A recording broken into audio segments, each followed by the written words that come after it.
of Nigeria, chairman of board of benchers. A grown an old man like this doesn't know the law. You don't know the law. I'll give the petition. I have petition against her. Nonsense. Nonsense. Why is it when it comes to my case, they turn the law upside down? They turn the law upside down. Upside down. Upside down. The rule. Who are not educated. I am an educated man. I can't show them the petition for the simple reason that if you show it, what the judge said was that the case file. Listen, this is the laws of Nigeria.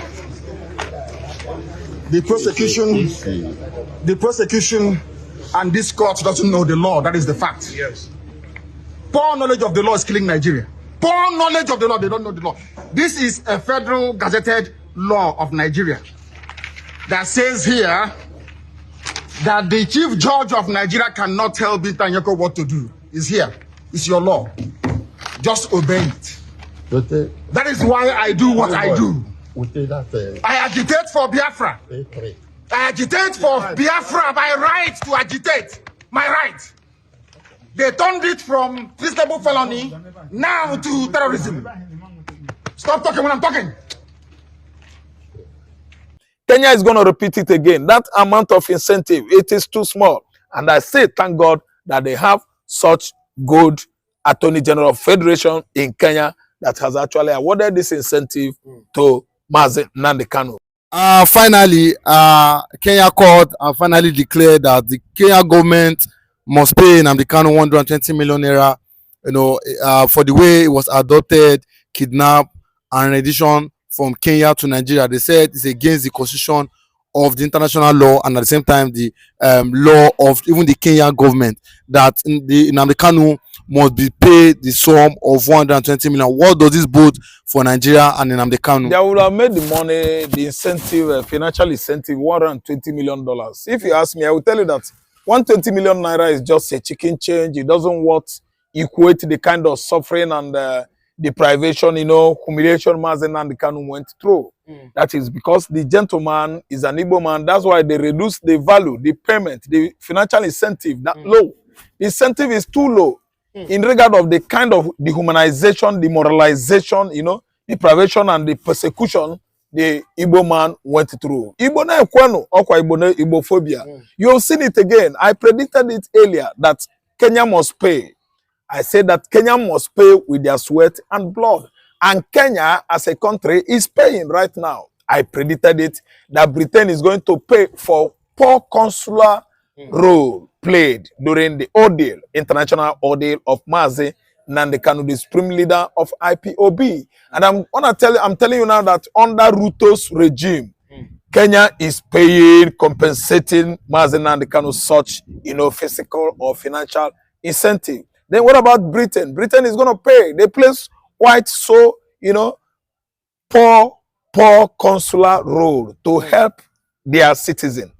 Here? Kanu Wankwo is enjoying dual citizenship of the British and the Nigerian. And what we see actually transpired in the past, I think, 2021, June 2021, was a situation whereby Britain failed to at least help Nnamdi Kanu using this consular right, because they have the right to at least come for him, when Nigeria was illegally holding him at DSS facilities. Kanu was illegally renditioned from Nairobi, Kenya in 2021, blindfolded, bound in chains, and brought into Nigeria under the watch of retired General Muhammad Buhari, the most, let me say, unqualified, uneducated president Nigeria has ever had is Muhammad Buhari. Then under the watch of AGF, Attorney General of the Federation, Malami Ewusa Abubakar, he actually played the role that actually depreciated his legal, let me say, quality as someone that people should actually hope on, that can come to their rescue if any occurrence of such, nature happened to them. This time around, he bettered it he helped it. He punched Nnamdi Kanu, he abused him. He actually played important role on illegal abduction of Nnamdi Kanu from Nairobi, Kenya. Is that not weighty, heavy enough to strip him of his legal certificate, legal qualification? They should strip him of that position he held in the past and bring him to the court of law.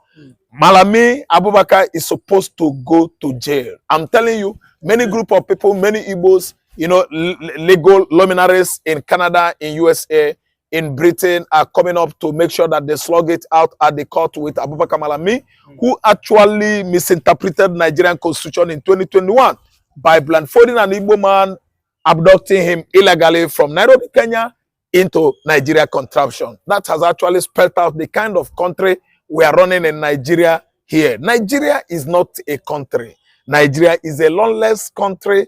Nigeria does not respect her citizens.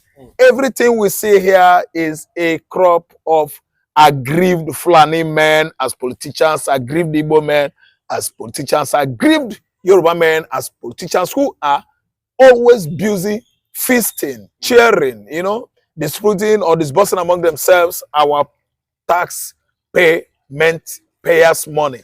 That was what actually is going on in this part of the world. You can see the current president is a man that is so clueless and very, very inexperienced. You know, what he knows is just talking anyhow, you know, chanting without, you know, monitoring or managing what comes out from his mouth.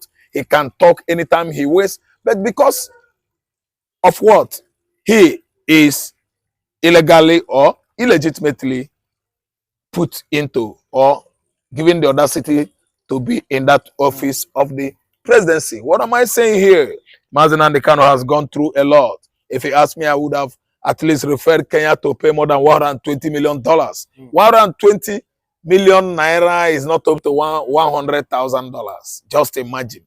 A man that has been passing through, going through a lot of, you know, bitter ordeals since 2021 till now, that's 4 years, 48 months, has been awarded only $120 million. How much is it? 120 million naira, sorry. How much is it in dollars?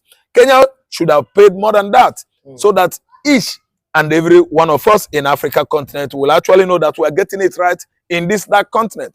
Kenya is going to repeat it again. That amount of incentive, it is too small. And I say, thank God that they have such good Attorney General of Federation in Kenya that has actually awarded this incentive to Nnamdi Kanu. That is Kenya High Court for you. We are coming back to Nigeria to know how much the fiscal or financial incentives to be awarded to Nnamdi Kanu should be.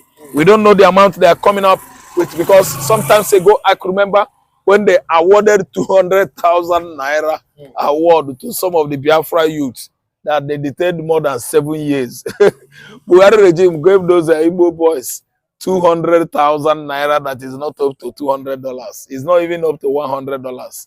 Jesus Christ is the Lord. You see how funny Nigerian nation is. They don't know that the more you oppress the Igbo, the more you abhor the Igbo, the more you hate Igbo, the more Igbos excel and fly higher and higher. I'm telling you, they might not even award good, tangible money, amount of money to Nnamdi Kanu here in Nigeria because he's an Igbo. But I know he's going to slug it out using his lawyers. They are going to pay him in trillions.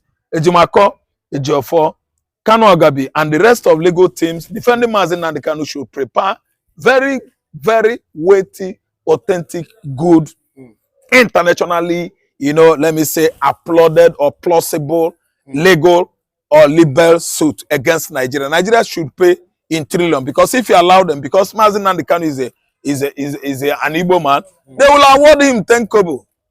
They don't have value on us. They have not depend on us. They have not even recognized us that we are the engine house of Nigeria. All they know is Ntibu Nzobo Nzobo, Zobo Igbo man, oppress Igbo man, neglect him, exploit him, marginalize him because of these useless, Arab Tuareg desert dwellers like Fulanis. And I'm telling you that even in conjunction with the Arab Yorubas, they are not valuing the Igbos. The Arab Yoruba, over the years, are conniving with the Fulani, their counterparts, to annihilate, to oppress and suppress the Igbo man. This current regime has gone too far to make sure that they deny Kanu Nnamdi Kanu justice. But we have seen how far Kanu Ogabi is a son, and Ozekome, had gone in conjunction with other legal luminaries like Ejimako, Ejiafo, and the rest of them to give Nnamdi Kanu justice. And they actually succeeded in this regime, presided over by Omotocho James, a Yoruba Chief Justice who actually did well. And I believe that is going to say good thing about him in his own time.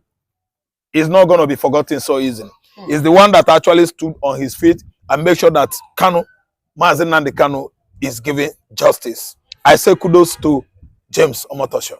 Okay, but so for what we can see, for what Kenya is trying to do now, and what just happened or what's happened recently in court, do you not think that Nnamdi Kanu has finally defeated Nigeria finally, because it's now becoming more obvious that Nnamdi Kanu have been finally vindicated with what is coming from Kenya? Winning streak is all over victory. Kanu is obsessed with victory. Each and every time Kanu has gone to court with Nigerian government, he won. He has been winning since 2022, 2023. Last year, 2024, Kanu won. This year, Kanu is winning. So the guy is obsessed with victory. Serious wound. Let me say I mean is S-O-R-E. Bitter, defeat on the Nigerian side. Because Nigeria could never be a country that will do the right thing that God or her citizens want. What Nigeria is always doing is what? Oppressing, suppressing, bringing down the citizens, suffering them, siphoning their money, collecting taxes from them, demolishing their properties, one way or the other, depriving the citizens of this country their rights. So that's what I'm saying. Kanu has been winning, and he has been vindicated. This time around, we are seeing a country that has come out to say that they don't have any case with Kanu. So what happened? Retaliation, payment, compensation as in financial incentives. Because I know they wounded him. Kanu is like a wounded lion now. Nigeria should not allow him to sue Nigeria first. Nigeria should actually pay him what he is supposed to collect.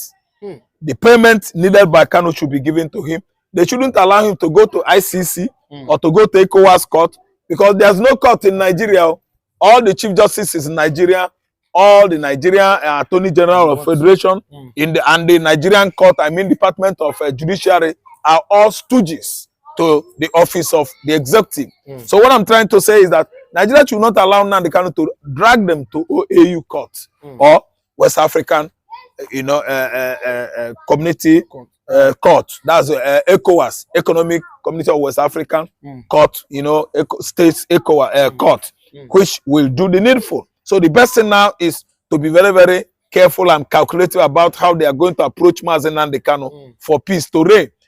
Because if he goes to international court, I think Nigeria is going to incur much and much and much more debt than before.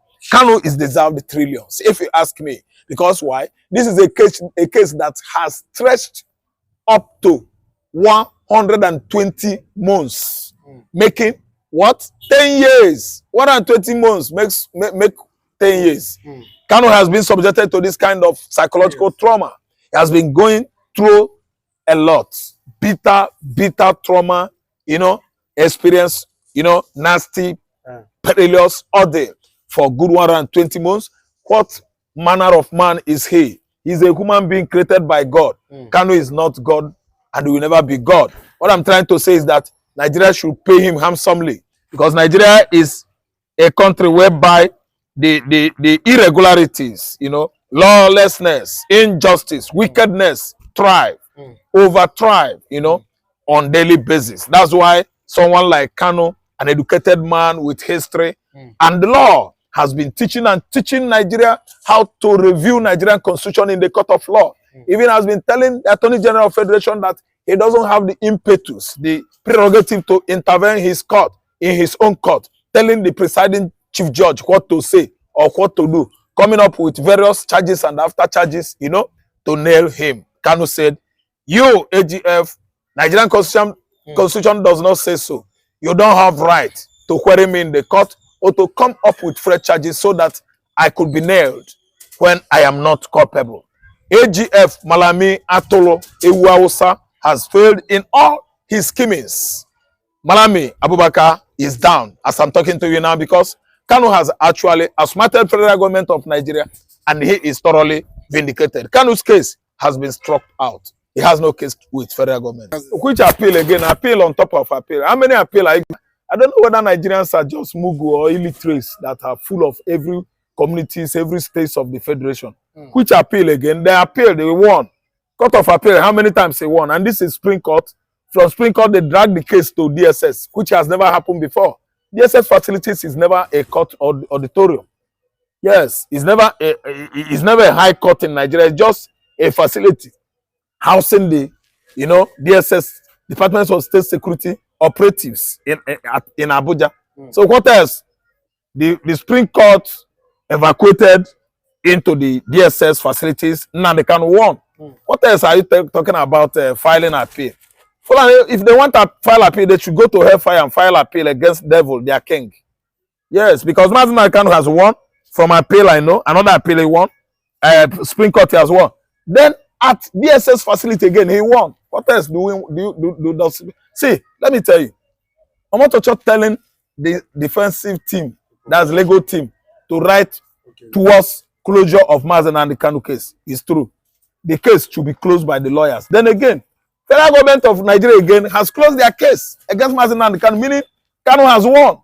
Kanu has no case. There's no two languages about it.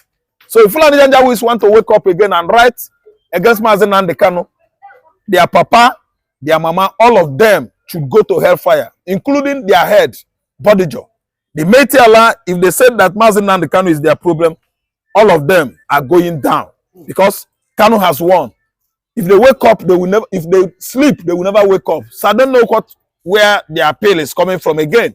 The idiotic Janjaweeds that are killing Nigerians in the bush, saying that they are cattle rearers. What do you mean by cattle? These are armed robbers. These are blood wasters. The wasters that the Bible has preached in the Bible. The wasters in the bush, killing and annihilating various communities in Nigeria, and nobody is doing anything. Kanu appeal against Kanu. Are they Nigerians? These are bushmen, warlike nomads from Timbuktu, Mali, Senegambia, Niger. Are they Nigerians? These are, I don't know how to tag these people. These are prehistoric, archaic idiots from Sahel country, appealing against who? Appealing against who? When they are the one killing and annihilating people, causing and orchestrating terrorism. Terrorist acts across Nigeria. To appeal against who? I think we could already say something that will stir up war in Nigeria. Because that Mazi Kanu is born of a woman. It's not from Malu. You allow Malu people that are drinking, sucking milk from cows and behave like ones. They are all cows, animals, bestial idiots. Appeal who? Appeal what? Against who? Mazi Kanu that has been freed. Federal government has no case anymore.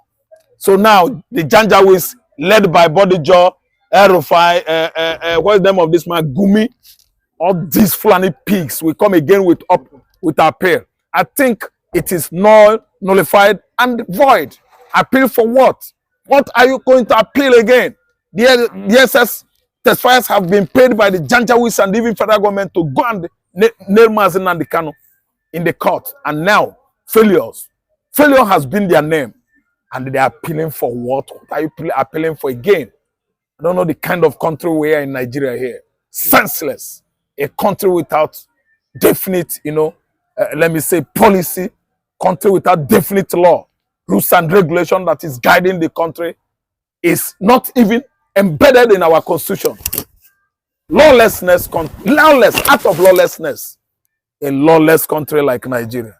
Okay, should appeal my foot. We know that Nnamdi kind of predicted, as regards he is a prophet. Yes. The killing is going on in Nigeria. In Benue, should the government not see this? In Plateau State, government is not going to see it because he is the right person. The right person, as I'm talking to you now. If Mazi Kanu contest election in Nigeria, is going to beat them hands down. The Hausa, the Yoruba, the Igbos are going to vote him. They turn their back on that prophecy and predictions. I told you earlier that he is our Nostradamus of this century. Nostradamus has died many years ago. But the only person now that is seen tomorrow on the continent of Africa is Mazi Kanu and Ibrahim Traore. So what happened is that the politicians, the government of the day, they will turn their back on them, on Mazen and the Kanu's prediction, because they are all what? Usurpers, embezzlers, people that are bent on stealing our commonwealth. How could they see the good in this righteous man, Mazen and the Kanu? So what I'm saying is that the Fulani Janjaweed, the people that orchestrated the kind of trouble Nnamdi Kanu found himself since 60 months, they should go and hung Transformer. Yes, Transformer is their next destination. Transformer and the high tension, because Kanu is freed. If he wins with Tinubu and the government, not still continue from where Buhari stopped. That one is up to Tinubu now. Tinubu will try it now. Is it not Tinubu? What is it he has not done to Igbo man? Igbo man went on to use money, rig it, start calling him obese a boy and all manners of things. Is there anything that Tinubu has not done to Igbo man? Make him do that one now. See, Igbo man has learned to collect. Igbo man has learned to collect. Yet we are still the best. Tinubu do what? Not release Mazen and the Kanu. Does it mean that Mazen and the Kanu could not come out? If Tinubu insists on holding Kanu, what does it mean? Kanu will still come out now. So we don't count on Tinubu, whatever activity or whatever you wanna, achieve, holding Mazen and the Kanu incarcerated for how many years now? We don't care. Tinubu should do his best. I don't care. I'm an Igbo man. What I care for is what? Kanu is never said that Biafra will not come. Should go climb this high tension and hug it. Biafra has come.